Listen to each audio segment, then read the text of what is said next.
coaching session recently with SBPC, and he brought up something that he says is a common issue with teams around my level, so I thought I'd share it in a video as well so it can reach more of us. This video is just from a solo queue match I played after the coaching session, but I think it illustrates the problem I have pretty well.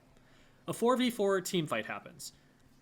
I'm playing my typical role of threatening the left side, that is, left from my perspective, with bombs and Zookas to draw pressure away from the main push on the far right.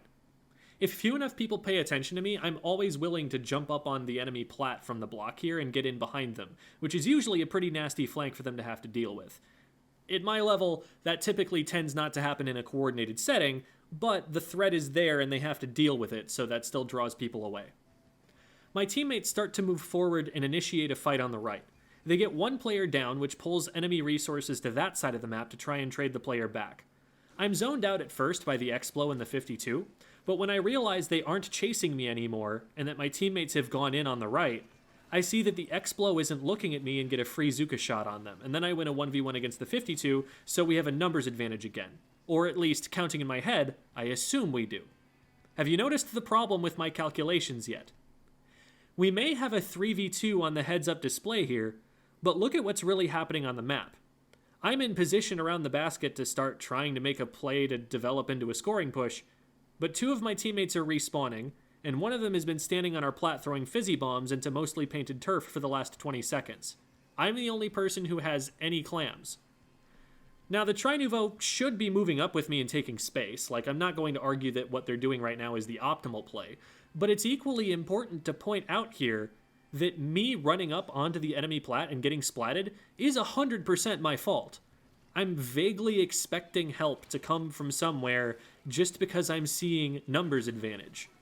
I'm assuming that everyone's watching me and my position and trying to help me when they may have their own plans that they're worrying about instead. Even if the Tri-Nouveau had been with me here, there's not that much more they could have done to protect me. Like, just because we had more players on the map doesn't mean that those players are automatically in position to make this fight that I pick winnable, or that they're picking up clams or ready to get scoring. Maybe elite level players who never lose fights would usually be in that kind of position ready to support me here, but I'm not being a better player by expecting that kind of perfection from my teammates. I can't just predict their positions and blame them for not being where I predicted them to be. I have to use my eyes and check. I have to check in after I get this splat to see if the advantage state is something we can capitalize on. I need to figure out where those teammates are that are supposedly giving us the advantage. I have to check how many clams we've got as a team to confirm it's worthwhile to take the risk of getting near the basket. None of those things happened, so I ran in, fed, and the other team got an advantage state that reestablished them back in mid. Then they won a fight and they took the lead in the game. Imagine if, instead, I had held a position near their plat long enough that my teammate got the idea they could move forward and help me. And as they moved forward, they picked up clams. Sure, we would have needed to win another fight before we scored, but I can't control how fast they move up. What I can control is whether we still had a foothold to move forward to by the time my other teammates respawned. Yes, it's optimal to move fast, but what's necessary is to move together. So if you have to slow down to move together, you slow down. Maybe you try to work up the speed higher and higher as time goes on, but just like with practicing a musical passage on an instrument, you learn to play it correctly first, then learn to play it correctly and fast second. You can't try playing it fast before you play it correctly, because then what are you even practicing? What skills are you actually reinforcing? The ability to flub it impressively? Even on an elite level team though, sometimes something goes wrong. A fight drags out longer than you'd planned. Someone needs more help than you expected they'd need.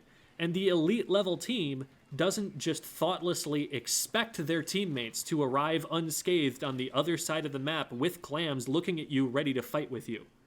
The number one rule of Splatoon, per FLC, is that everything is always going wrong.